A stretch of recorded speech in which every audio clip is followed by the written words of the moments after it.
Hi everyone, I'm Les, And I'm Ashley. and you're listening to Anthropotamus, where we explore some of your favorite anthropology topics.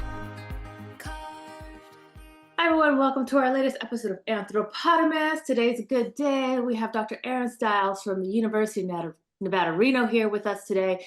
For those who've been listening for a while, she was on our first episode. She typically studies Islamic law, but today we're going to be discussing her book, and I have to read it off my screen. The Devil Sat on My Bed, Encounters with the Spirit World in Mormon, Utah. So thank you, Dr. Stiles, for being with us today. It's my pleasure. Thanks so much for inviting me back. So, we've literally been waiting at least 2 years for this book, right? We mentioned it on the first episode, and I've been harassing her for 2 years. How's the book going? When's the book coming out? March 7th. The hardback is out, but the paperback will be out March 7th. Kindle. Mm-hmm. The Kindle Kindle's version. out. Yeah, the Kindle's out. So yes, it did come out 2 weeks ago. Mm-hmm.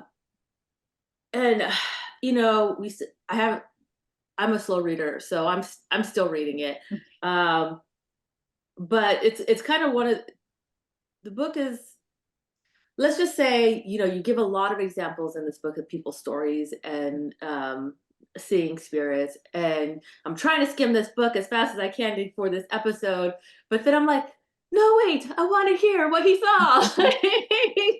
But it's a lot of great stories where it's like you can't really skim it because you want to read what these experiences people had. And before I'm going on these long tangents, do you have any comments before we start asking questions? Yeah, so I was just gonna say, um, I don't like skimming personally. I'll do it, but I prefer to just sit and read and just kind of go, get really into it. Um, I picked it up initially and I was reading through it and I had a bunch of other stuff that I needed to read and write papers and all this other thing, right? So I made time for it and it wasn't enough time. I swear, every time I picked it up, I spent like 20, 30 minutes longer than I should have spent reading it. Last night, I was trying to get through a little more of it, and I fell asleep in my office chair, like right here. Fell asleep reading the book. So, I don't know, is that good or very, bad? I don't know. it was very engrossing. It was Good. like, I think it was like 12 a.m. or 12:30 a.m. when I finally, decided, I'm putting it down. I got up at like 5:30 yesterday. So it was a long day and I chose to finish the day with it because it was that good. So Great. Glad yeah, you liked it. I definitely did. It is really, I'm a little disappointed I have the Kindle version because I don't like reading off a screen. And this is really a book where it's like you want to take the book and go sit in a coffee shop and just mind your business with your cup of coffee and read a book. So I recommend just buying the book and not get the Kindle. No offense to Amazon, but it's not the same. I'm probably gonna get the paperback at the very least so that I can put it on the shelf and say, "Hey, I read that."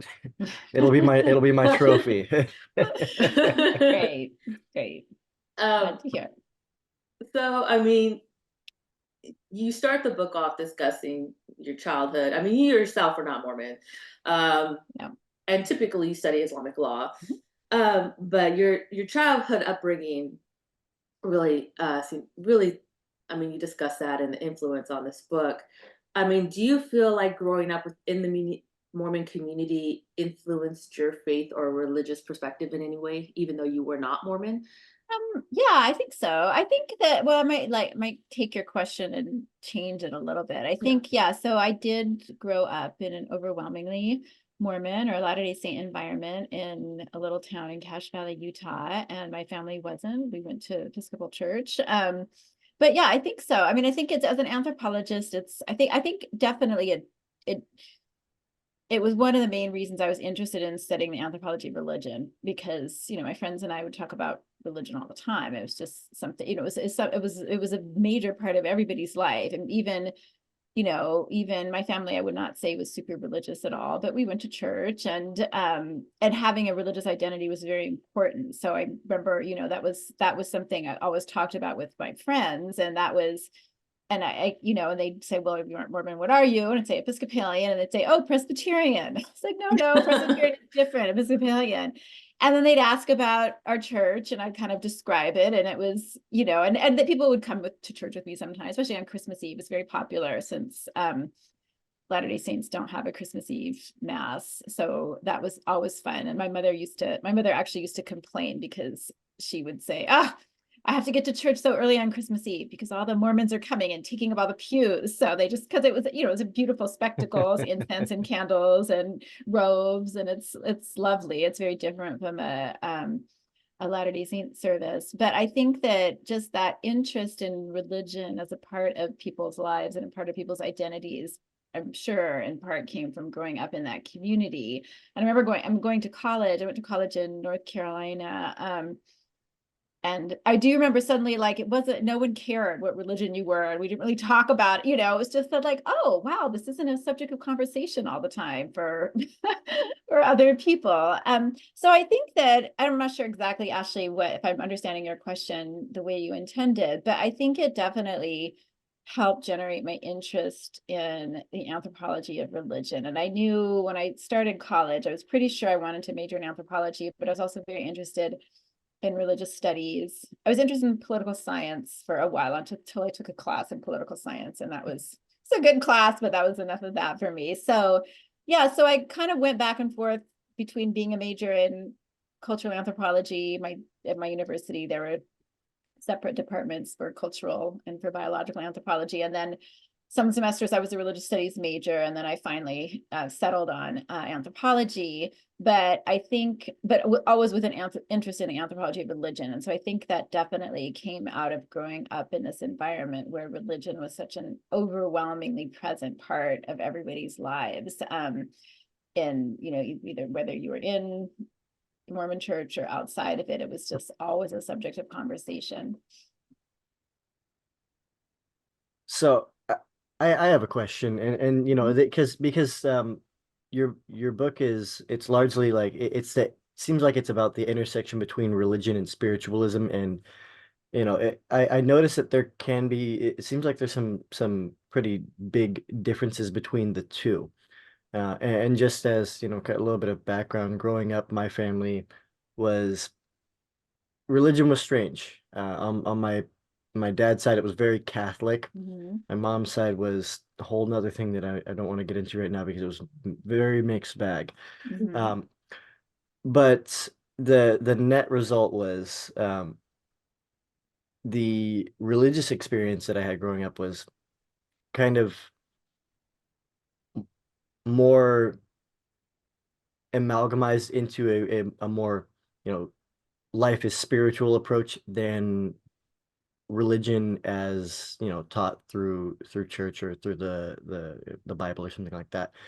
Um, in your experience when you were growing, or when you were researching for this book, did you notice a large gap between spiritual life and religious teaching?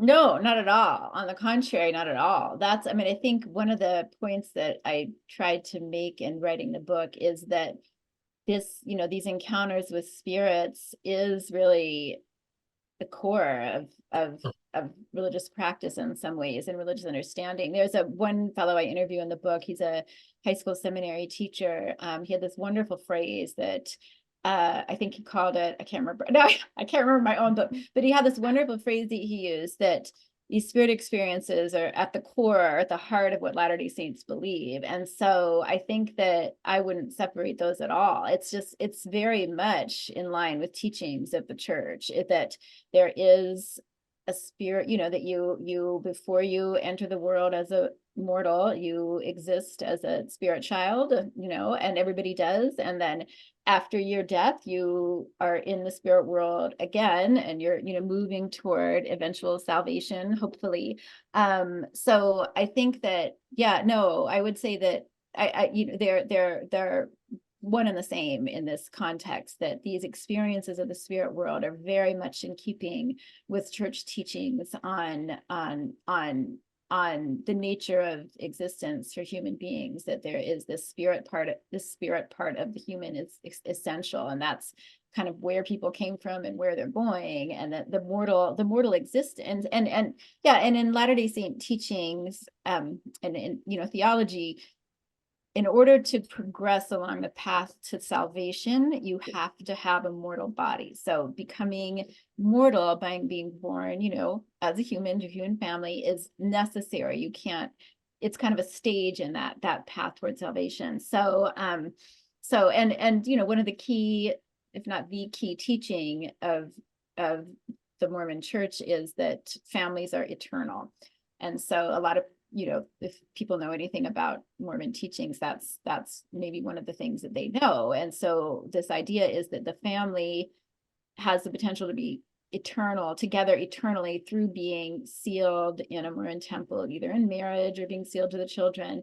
And so for people who experience these spirit visits, I think one of the, you know, kind of the central lesson that I learned from them and how they interpreted these experiences, and that's what I'm most interested in the book in, is as how people who have had these spirit encounters understand them and explain them.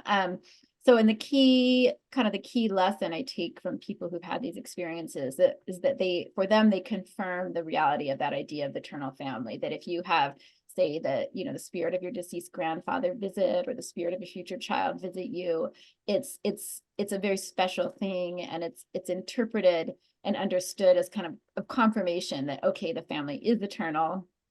We existed before the mortal existence, and we're going to exist and stay together hopefully after the mortal existence. So did I answer your question thus? Yeah.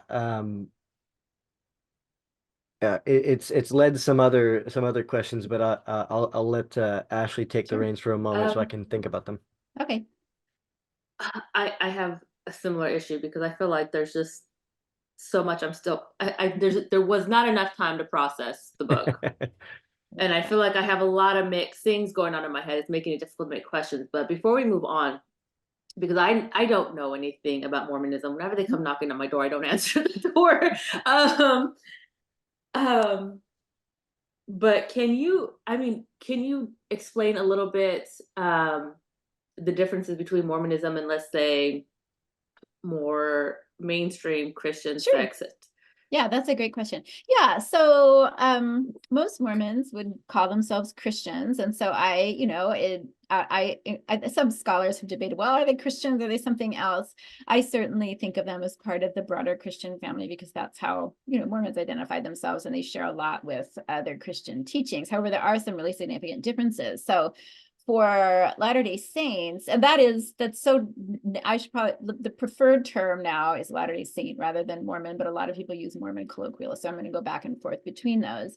But yeah, so one of the key differences is a scriptural difference. So Mormons recognize, you know, the same scriptures other Christians do, so the you know, the Old Testament, the New Testament, but they also have a book called the Book of Mormon that is that Mormons believe was revealed to Joseph Smith, who is considered the first prophet in the Mormon tradition. There are continuing prophets until this day, who are the president of the church. And the Book of Mormon tells stories about Jesus' visit to the Americas. And so it's really, really different from, and so it has I am not an expert on the Book of Mormon. So, I mean, I'm not gonna claim any authority in summarizing it or anything like that. But basically it's an account of Jesus' visit to the Americas and various peoples in the Americas. So that is very, very different from other Christian sects and other Christian denominations, because other Christians don't recognize, you know, don't share the Book of Mormon, don't have stories or accounts that they're part of, that are part of their tradition about Jesus visiting peoples in the New World, or the so-called New World, I should say. So that's probably the key difference in terms of scripture and teachings. There's other, you know, in terms of recognizing, you know, the importance of Jesus, believing Jesus is the Son of God, the crucifixion, all of that, very similar. of course, to other Christians. But that, that additional scripture, the Book of Mormon, and the recognition that, Joseph Smith was a prophet who was coming to, bring this kind of, yes, in a scholarly sense, we'd say a new religion, but a lot of, from the standpoint of people within such traditions, they don't really recognize it as a new religion, but kind of as a restored, this restored true church. So those things are really different. Certain teachings, they're theological tradition teachings that are quite different as well in terms of understanding sort of the journey toward that salvation. That idea of the eternal family that I mentioned before is really quite different from other Christians. The recognition among Latter-day Saints that, that you need to, in order to kind of achieve that goal of the eternal family, you need to get married or sealed in a temple on a special ceremony. So those things are quite different as well. But I think that, I mean, in terms of the spirit experiences, I'm in this book, I'm really looking at them as part of the Latter-day Saint tradition, and with respect to teachings in the Latter-day Saint church, right? And cultural norms, et cetera, in the part of in northern Utah where I did most of the research. But of course, as you know, as anthropologists, spirit experiences are super common the world over, more common than not. And when I was working on this project, I occasionally had, people would ask me about, oh, what are you working on? I tell them, and occasionally people would say, oh, well, I know, I've had some experiences of spirits, or my mom has, or something. But if they weren't part of the, if they weren't part of the tradition of, or they weren't either active Latter-day Saints or former Latter-day Saints, I wasn't, not, no disrespect to their experiences, but that wasn't what I was researching. But but I use that as an example to just to show that, yeah, even in the industrialized global north, these experiences are not uncommon. People have them, right? I think, and we have, as you know, in anthropology, we're very interested in the anthropology of religion and all kinds of spirit experiences, and we have tons and tons of data on this, but most of it is from places outside of the global north. So all kinds of wonderful ethnographic work on experiences of the spirit world throughout Africa, throughout many parts of the Caribbean and Latin America, throughout Asia. So, but that's certainly not the only part. Those are not the only parts of the world where people are having meaningful encounters with the spirit world. Would you say that there is, because you did focus on Latter-day Saints in northern Utah, would you say there was a difference between I don't know if I want to use culture or practices in comparison to, let's say, someone in California or Yeah. Nevada? Yeah, that's a really great question, Ashley. And I think yes, and I think there is room for a lot more research on that subject. So yes, so most of the research I did for this book was focusing on Cache Valley, the valley where I grew up in northern Utah. It's about 90 miles north of Salt Lake. I also did some interviews with people who grew up in other parts of northern Utah, kind of, near Salt Lake or between Salt Lake and Cache Valley. And then I also did a couple of interviews with people who are, grew up as Mormons outside of Utah, but then ended up living in Utah, in northern Utah, for some time, for either for college or for a mission, or they'd move there or what have you. And yeah, that came up, that comes up fairly regularly, that the perception that Utah Mormon culture is really fairly distinct, and there's something, very Utah Mormon-y about it that is really different from the experiences of Latter-day Saints outside of Utah. And so I don't focus on that a great deal in the book, but I acknowledge that that is something that people certainly recognize. So I think that there's, yeah, and I think that, one of the things that we want to remember is that, just like with other religious traditions, we don't want to think of all church members, all Mormons, as interchangeable, identical, right? There are going to be cultural differences depending on the community. Also, of course, differences between members of the church, even within one particular community. But yeah, I think there are definitely cultural differences. I know a lot of people have pointed them out to me in terms of, say, you grew up in California and you moved to Utah and kind of go through this culture shock at this overwhelmingly, even as a Mormon, this overwhelmingly Mormon environment it's quite different from how you grew up elsewhere. So I think that's a really good question. And in terms of, with its relevance to this project, that's one of the things that I use this idea about, that I take from these other anthropologists, these anthropologists, Tanya Lerman and Julia Castanedi, who use this idea of cultural kindling to talk about how people kind of interpret and understand what they refer to as uncanny experiences, right? So these, and you could put it, experience of a spirit within that. And so so why Cache Valley? Well, one, because this is where I grew up, and I remember hearing these stories when I grew up and thought it'd be really interesting to investigate anthropologically. But two, it's an environment in which there's a very rich cultural kindling that prepares people for these kinds of experiences, right? I mean, one of the things that's fairly notable is when I started doing this project, I mean, everybody I talked to, without fail, knew what I was talking about. There was not one person in this part of Utah who said, "What? That's crazy. I don't know what you're talking about." I mean, every single person I talked to, without fail, said, "Yep, of course, that happens regularly. And yes, I've had an experience, or I haven't, but my mom has, or my grandma did."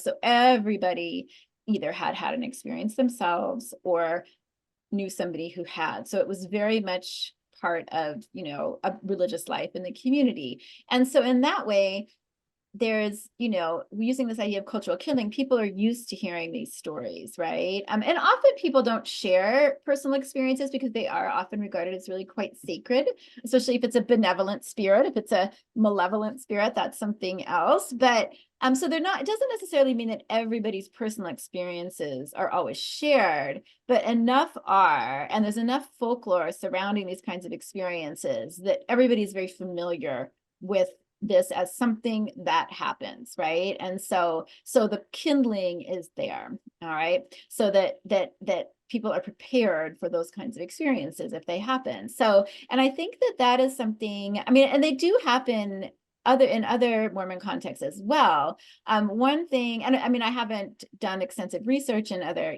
in California or Illinois or North Carolina or whatever, or elsewhere outside of the United States, but I think that the environment of this community in northern Utah is such that there is a comfort level that, if you have this kind of experience and you talk to somebody about it, people aren't going to say automatically, "Oh, she's crazy," right? What is going on with her? Of course, she didn't meet a spirit, right?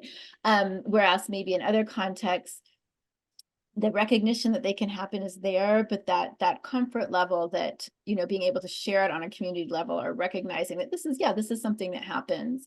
I'm not strange. I'm not going, I'm not, something's not wrong with me. So I think that's a very long answer to your question, Ashley.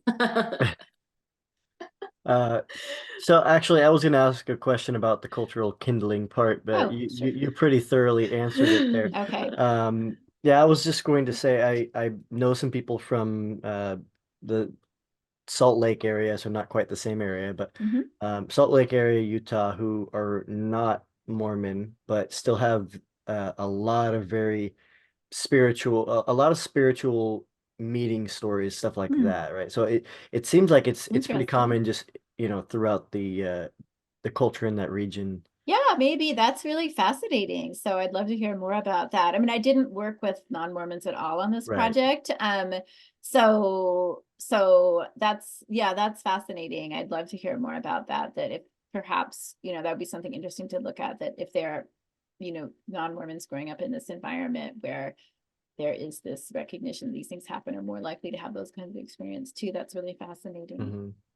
I know one of a friend of my mother's, was quite interested in the project, and she's not Mormon, and she'd had some really interesting experiences. And so at this, when I was doing this, I was like, well, I'm not, I asked my mom, I don't, did I talk to her? I can't remember, but I said, ask her mom if she interprets these experiences, because she'd lived in this part of Utah for a really long time. I said, does she interpret these experiences in a way that kind of reflects her long-term immersion in this very overwhelmingly Mormon cultural context. And if so, I really do want to talk to her about these. But the woman was adamant, no, not at all. This has nothing to do with me living in Mormon land at all. So, so for this project, I didn't, pursue an interview with her, but that would be a super interesting project to do at some point, I think. Yeah. I mean, in an earlier work, when I started researching, as Ashley said, most of my work is on the kind of everyday lived practice of Islamic law in East Africa, now South Africa. I'm doing a new project there. Ooh. But yeah, so I, but when, when I started having kids, the kids were little, it was really, I mean, I have looked, and to get the farthest part of the world from Western Nevada, Northern California area is really like East Africa, and which is where I've been working. So I could not have farther field site from where I live. So I ended up starting to do a project in Utah. And the first project I did, actually, what I was trying to look at was understandings of marriage among women who had grown up in the church and outside of it in Cache Valley, Utah, and how and kind of comparing their understandings of marriage and what a marriage is, etc. And I found that project, it was really interesting, but I was not the anthropologist to do that. It was really too close to home for me, and it was hard for me to do that project. So I ended up doing, a conference paper too, and one little short publication and a conference proceedings. But then I just couldn't, I really had a hard time working on that project. It was not something I wanted to pursue. And so the Spirit project has been a lot better for me. I really enjoyed working on this project. And it's, as an anthropologist, a cultural anthropologist, it's working in your own community can be very challenging. I mean, working anywhere can be really challenging, right? And I've now done both. I've done, lots of work in East Africa in a cultural context that's very different from where I grew up. And then I've worked at home in my own community, granted with a different, a religious community that I was not, I was culturally part of the environment, but I was certainly not a member of the church. But it has its own sets of challenges, definitely. I mean, logistically, it's easier, it's easy to get there. When the kids were little, my parents could watch the kid, built-in babysitters and all of that. But it can be really hard kind of, transitioning or trying to be both a member of the community and a researcher, and separating those is kind of difficult. So it was extremely hard for me to do that project on gender and marriage. But working on the Spirit project was actually a lot easier for me because I didn't have, I was not perceived as having any personal stake in it at all, because everybody knew, and if they didn't know me, I did interview a lot of people I'd known before doing the project, but also lots of people I hadn't met before. And I'd always, people knew that I wasn't part of the church. And so it was easier in that way, because I could kind of come to it fresh without anyone having assumptions about what my views on this were, or so yeah, it was anyway, the challenges of working in your home community are worthy of discussion for all anthropologists, I think. Oh yeah, for sure. That was actually well, you just keep answering Oh, questions really? ahead of, What was well, tell me, what's your question? I was gonna say, since you were researching in the community you grew up in, what kind of challenges did you actually face when talking to people or who knew you or knew of you? Yeah, I can say a little bit more about that. I think that's a really wonderful question. I think it was very beneficial in many ways, because I, having grown up in the community and knowing a fair amount already about certain Mormon teachings and practices, it gave me a head start, right? So I didn't have to when people talk about baptizing for the dead, I mean, I'm very familiar with that is. All my friends did it growing up. So I know with that, I have that kind of local knowledge, as Clifford Geertz would say, on some level. So I probably made the project go a little bit faster. So, since I had grown up in that community and I was so familiar with it. So I think that I think it was really helpful in many ways. It allowed me to do the project, I think, a little bit more quickly than another anthropologist who was, not from Utah, who would have to go and really, do the long-term immersion, cultural immersion, and kind of learn the community norms in a way that I was already familiar. I mean, I was already familiar with a lot of that. So it really quite helpful. Yeah, and I think that having that level, as we always teach our students in Anth 101, you cannot do field work without building rapport with the community and having a sense of mutual trust. And so I think that was relatively easy for me to do, again, because when I was talking to people I knew, they knew who I was, they knew my sincere interest. I'm not, not trying to like make people look silly or write an expose. That, I mean, I think people absolutely knew, about my respect for the religious tradition and my love of the community, and I really just want to understand, right? So, and then people I didn't know, there was always, not even 6 degrees of separation. There was always 1 to 2 degrees of separation, right? I mean, it's not a huge environment. My family's lived there for a really long time. So, I have siblings, I have parents who are well known in the community. So so even if I didn't know someone personally, we always knew people, and I always kind of, so it was easier in that sense of not being I think it was easy in some sense not being an outsider. I was kind of, I don't know, in some ways, maybe it was kind of ideal. I was an insider outsider in a way that I think really benefited me in doing this project, and made it a relatively, straightforward process pursuing with this project, because I have lots of connections in the community. My, my family still lives in Utah, so it's I think it was very, very helpful.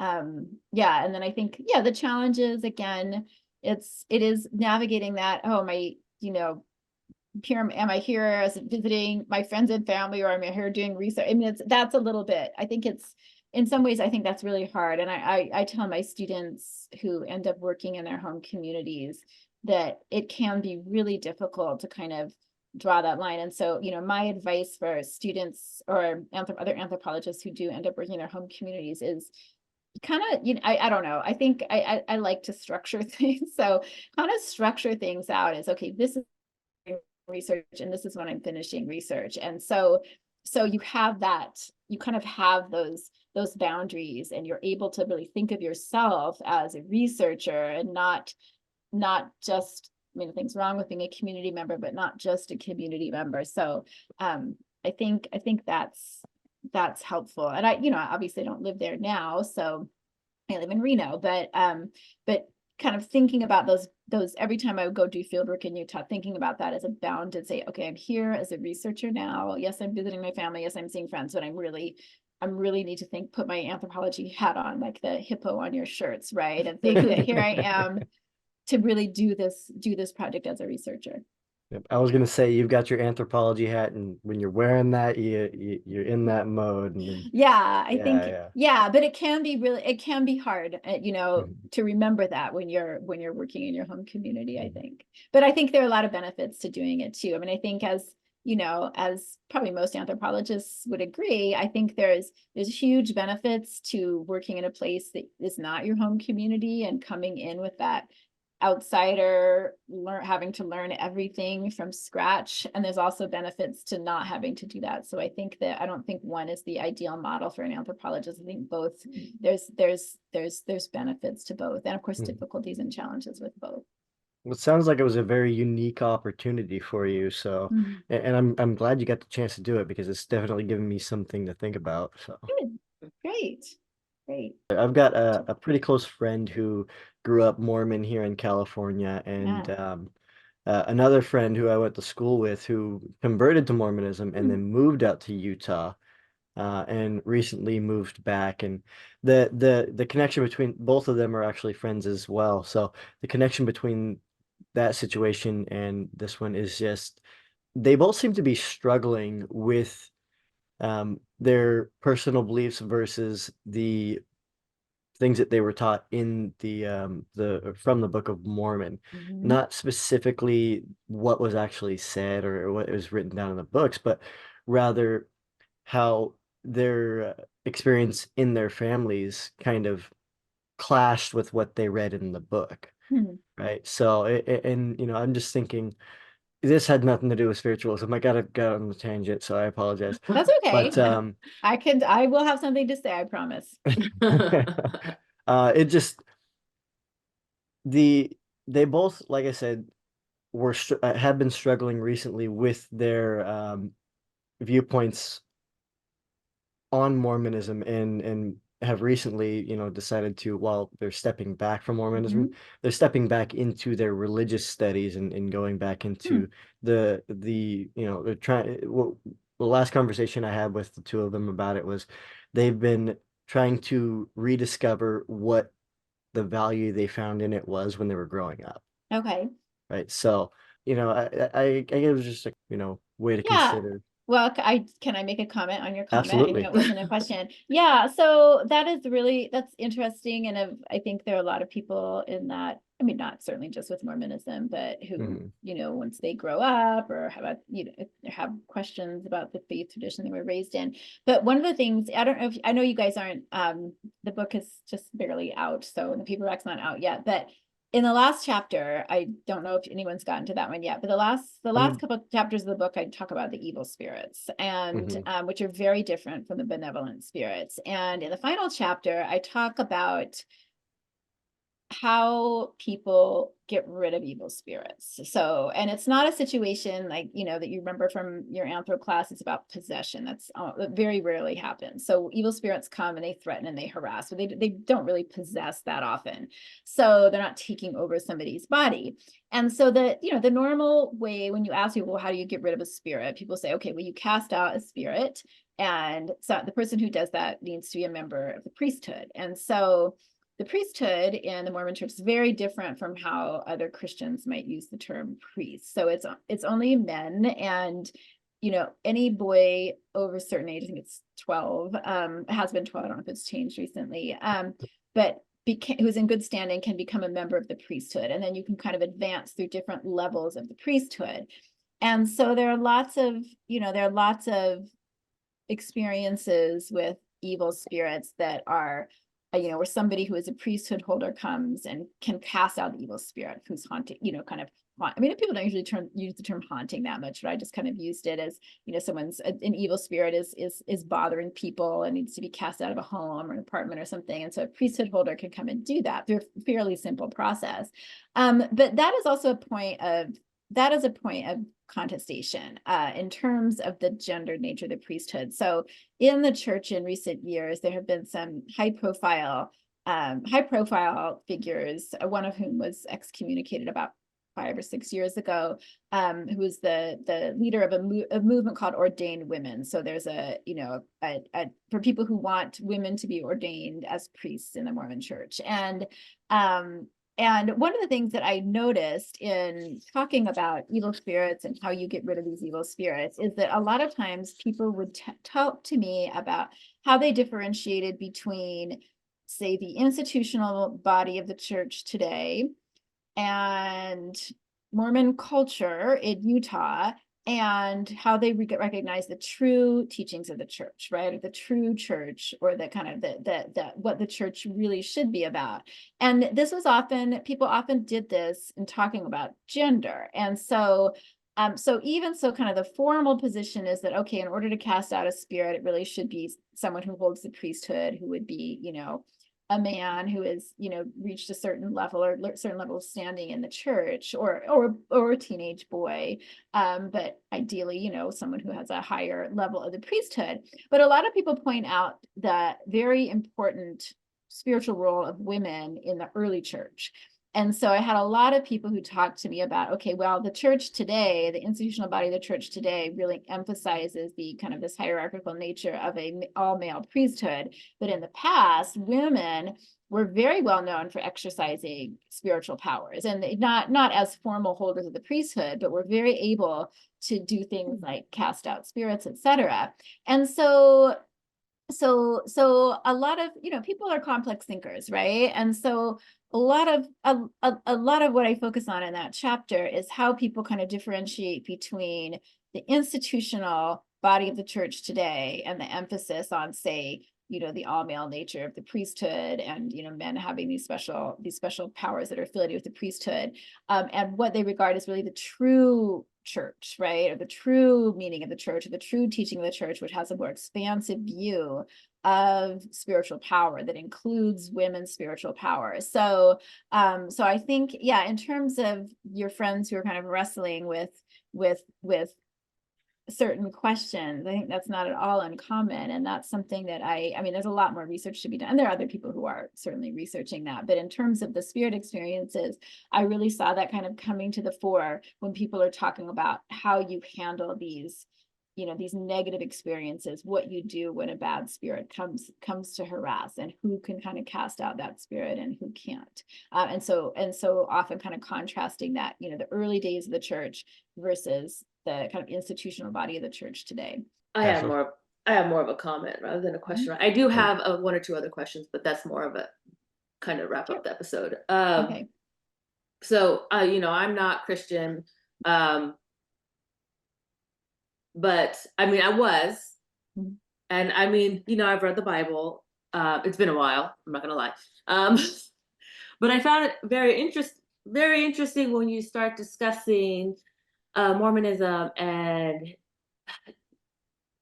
I mean, really, you start discussing, like, you talk about, you know, 1/3 of spirits rejected the chance to have mortal Mhm. bodies and the war in heaven. And this is something I had not heard of Mhm. before, right? Because when we think of like the fall of Lucifer, or even in Islam when he didn't bow Mhm. to man, was very different. And Mhm. I was like, why have I not been studying this? Like, like, this is so interesting. Why? Yeah. Because I just thought of it, oh, another Christian sect.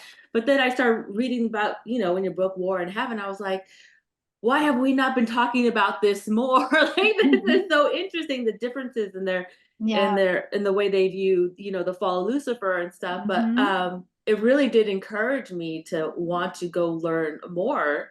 Hmm. Um, and maybe answer my door sometimes somebody in black slacks knocks on it. Sure. Yeah. Have a conversation. Why not? Right. Yeah. But yes, I just wanted to comment on that because I hadn't realized how different it was.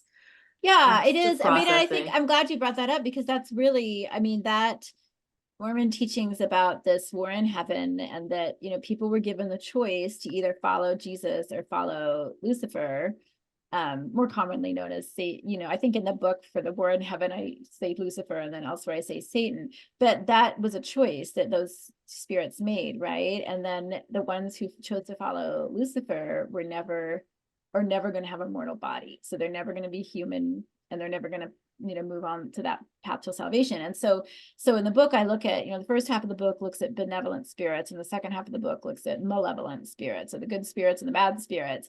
And the good spirits are those who either have had a mortal body and have died, or are going to be born as mortals to a human family. And the bad spirits are only ones who follow Lucifer and have never had a mortal body. So that's, I mean, that in terms of how people think about spirits is a very, very clear distinction. The bad spirits only come from that third who followed Lucifer, and the good spirits only come from that 2/3 who had the mortal body. So it's a very, very clear distinction. And people tend to know if they're having a spirit encounter, it's extremely obvious that if they're having a good spirit, if that they're, you know, it's a good spirit or bad spirit. So the good spirits really are almost always, you know, recognizable as an individual. And if the person who's being visited doesn't recognize them, then the spirit will identify themselves. So it's like, you know, spirit comes to you, and I don't recognize the spirit, and the spirit will say, oh, I'm your third child that you need to have, you know, don't stop having kids now, you need to have another kid because I'm Jane, and here I am, and I'm waiting to be born. So, you know, get working. So, but the malevolent spirits are never identified as individuals, and they're not usually even, they're very rarely described as, you know, with as looking like anybody, right? So people will just kind of talk about them as a shadowy shape. And I remember when I was a kid, when people, I mean, the whole reason I did this project, and the title of the book comes from just me remembering sometimes some of my girlfriends as kids saying, oh, the devil came in my room last night and sat on my bed. And I remember sometimes the devil was described as having glowing red eyes. And I didn't note, I didn't really note that when I was doing the research for the book. And some of the older narratives, I saw that the red eye thing, but nobody who I interviewed for this project told me about the red eye. And it usually wasn't, the evil spirit wasn't usually recognized as the devil per se, but as, as an evil spirit. So maybe follower of Satan. But but that War in Heaven story is really key to understanding where these spirits are coming from. As a small note on that, like I think I remember I don't remember what chapter it was, but the difference between good and evil spirits portion you spoke about how there was a handshake test. Yes. Yeah, so the handshake test is very familiar that that you can, but I don't know anyone who's ever used the handshake, because I've not talked to everybody's familiar with the handshake test. So to differentiate the kind of spiritual being that's coming, but I don't know anybody who's actually used the handshake test. And I think that, nobody really offered an explanation of why, like, oh, what, because I think it's really obvious when somebody has a spirit experience. It's very obvious that, okay, this is the spirit of my deceased grandmother coming to comfort me at a time of stress, or coming to help me with something, or this is, this menacing shadowy shape in the corner that's causing me to feel all kinds of horror. So it's usually really obvious. So I don't think I don't know anybody who's actually tried the handshake test with the spirit of their grandma, or Kind or of, with a shadowy, scary shape in the corner. So I mean, I yeah, feel like if you're seeing a shadowy shape, you're not gonna want to try it. right, the hand, so are you good or evil? Sure. I have experienced sleep paralysis once, and there was the sleep paralysis demon standing over and whatnot, and it kind of makes me wish that I had tried to shake its hand. It's like obviously I didn't want to at the time. That was terrifying, but it's like I mean, it could have been interesting. Could have been interesting. Of course, I couldn't move, so there was that. Yeah. Growing up and hearing that, your girlfriends had the devil at their bed, did you ever like think as a child, like, oh God, I hope I don't have this experience? No, not at all. And I think, this is, I don't think I say this in the book, but I've said this in interviews before. No, for me growing up, I kind of categorize things as things Mormons do and things non-Mormons do or don't do, right? And so I just saw this world, and I think maybe I did say this a little bit in the first chapter of the book, but yeah, so no, not at all. It was just in that category of things that Mormons did. Like, Mormons have devils, we don't have devils. No one in my church, Episcopal church, no one ever mentioned the devil or bad spirit. Never. So maybe they did, but I really didn't pay that much attention. So, but no, it was not a part of, being an Episcopalian that you had to worry about the devil so much. So I think and the people, my friend, I don't remember anyone being that concerned about it. It's just like, oh, this happened last night and whatever. Like, oh, okay, move on. But so no, never, not once did I think that this would happen to me. And so I don't remember even giving it that much thought at all, but I think I just kind of mentally categorized it. Okay, Mormons play piano and they have different things for dinner, and like they have more kids than we do, and they have the devil, and so non-Mormons wear shorts and drive Vanagons. And so it was just kind of like, that was, I just kind of drink coffee, and it was just, I had my non-Mormon list of things and my Mormon list of things. And that was very firmly in the Mormon list of things. So no, I was never, not once did I think I was never worried about the devil. I was the devil for Halloween one year. I remember I had this awesome costume. My mom had made me a Little Red Riding Hood cape one year.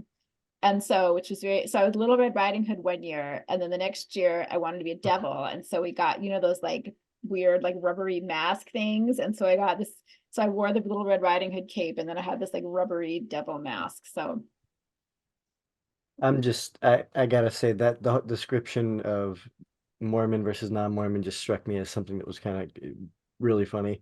Um, they yeah, they play piano, they don't yes. drink coffee, they have the devil. Yeah.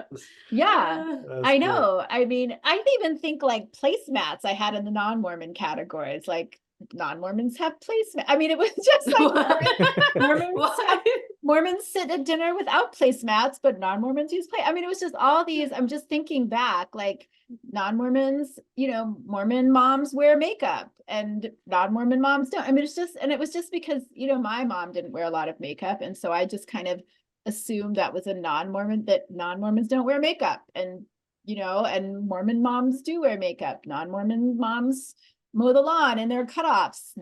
Mormon moms, maybe they're mowing the lawn, but they're definitely not wearing cutoffs. So, it was, well, and it's just, it was, yeah, just very, that was my list of the Mormon things and the non-Mormon things. Mhm. I'm happy to be interviewed if anyone's doing a research project on that. So It sounds interesting. So was there anything during your research that struck you as surprising? I think that's a great question. Yeah, I think a couple of things. One of them was the extent to which these things were happening, because I started researching this because I need to thank Liam Murphy, professor at Sac State in the anthropology department, because he was doing this project.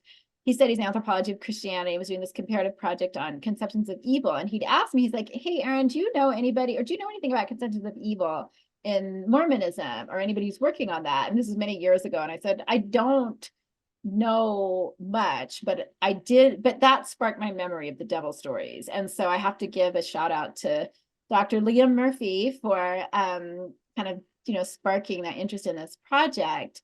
And so, but I think once I started researching it, I think I was delighted and surprised, but also delighted at just how common these stories were, and how the evil spirit things definitely happened, but the benevolent spirit experiences were even more common. So that was one. And then the second thing is, when I did some preliminary research, I did, as you know from looking at the book, I did ethnographic interviews, but also did work in the Utah State University Folklore Archive, which is absolutely fantastic.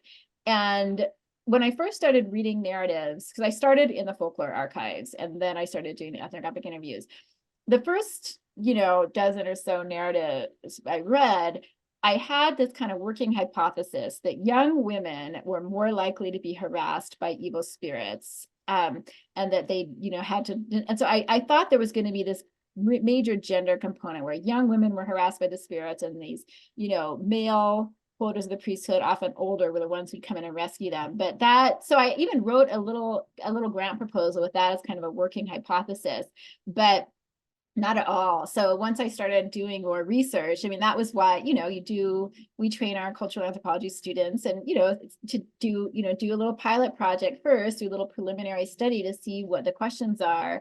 And then you can come back and you can write your grant proposals, and you can go out and kind of investigate those initial questions. And so this is kind of a miniature example of that, but I really thought that was going to be a consistent theme.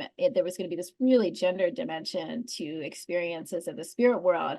And I think I kind of had that assumption from reading these first few narratives, but also just because it is a religious tradition that has very stark gender differences. There are roles for women and there are roles for men. We talked about that a little bit with, the contested nature of the priesthood. But once I started, doing the research, that little hypothesis did not hold at all. It was that women were no more likely to experience spirit harassment than men. I mean, one thing I did see is that young people were more likely to be harassed by evil spirits than old people, but women certainly no more likely than men. I do have a random question that's not very serious. Do you have people ever mentioned having, as us, especially, let's start this over. That's okay. So really random question, not very serious, but I wonder if people ever are like, "Oh, my dead dog that passed away 2 years ago visited me." No, I think it's a great question.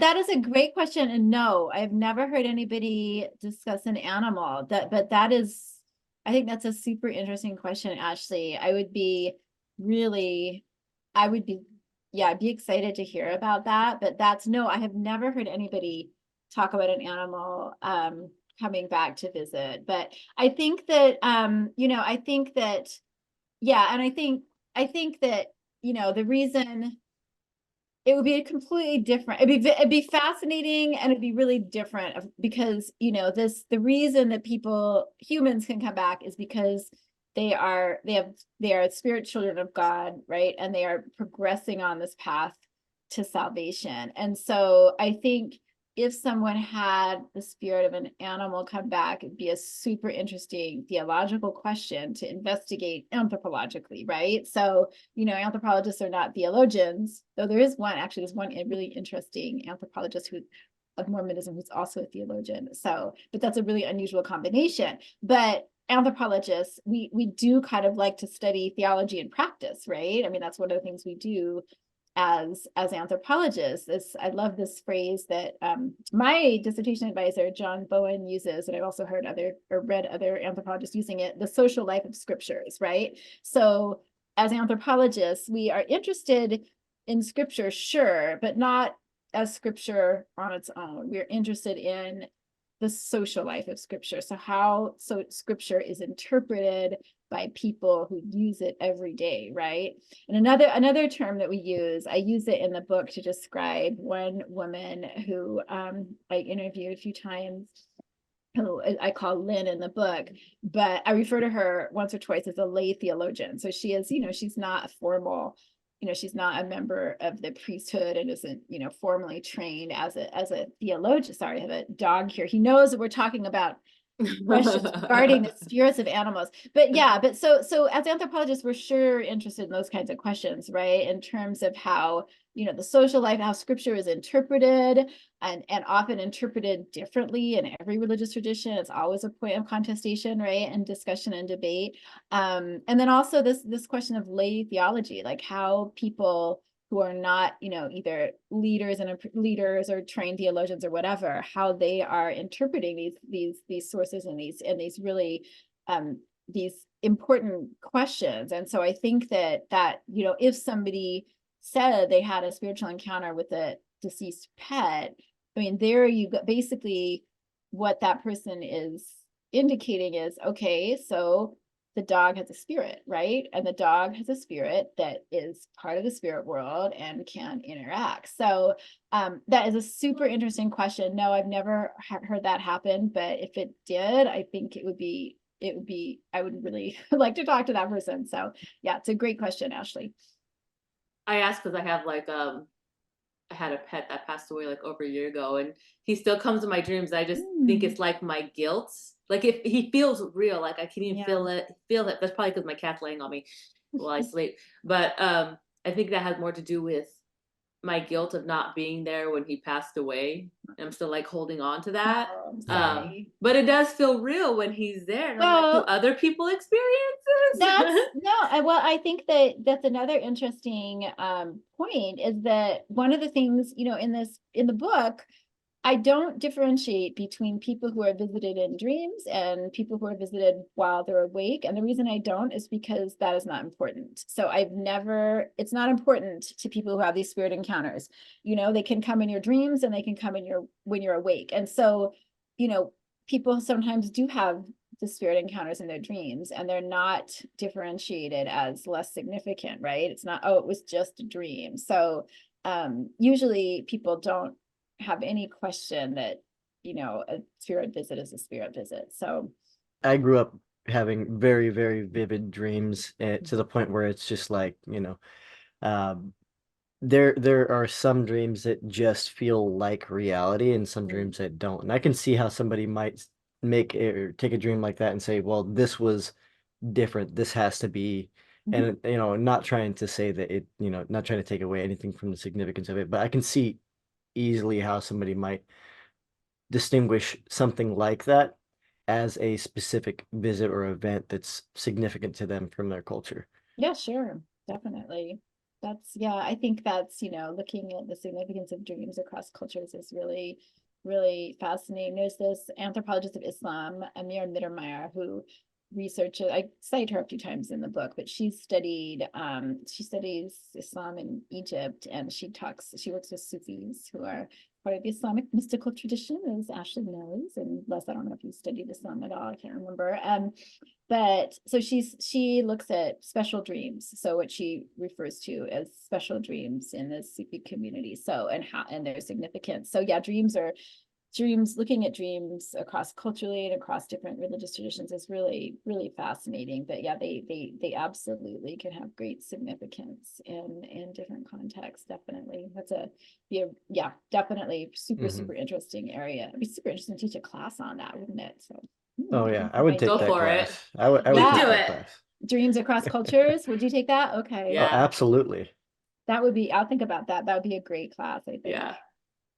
You guys are giving me really good ideas. Go Hey, for it. if you write a book on it, we'll review that one too. I'm just saying, Excellent. Okay. yeah. um, you've mentioned this earlier, and then you mentioned it in your book about, people who weren't Mormon telling you about your spiritual experiences and how you may be considering doing something with that later on. So is that something you're seriously considering? It's on the back burner. Yeah. So I'm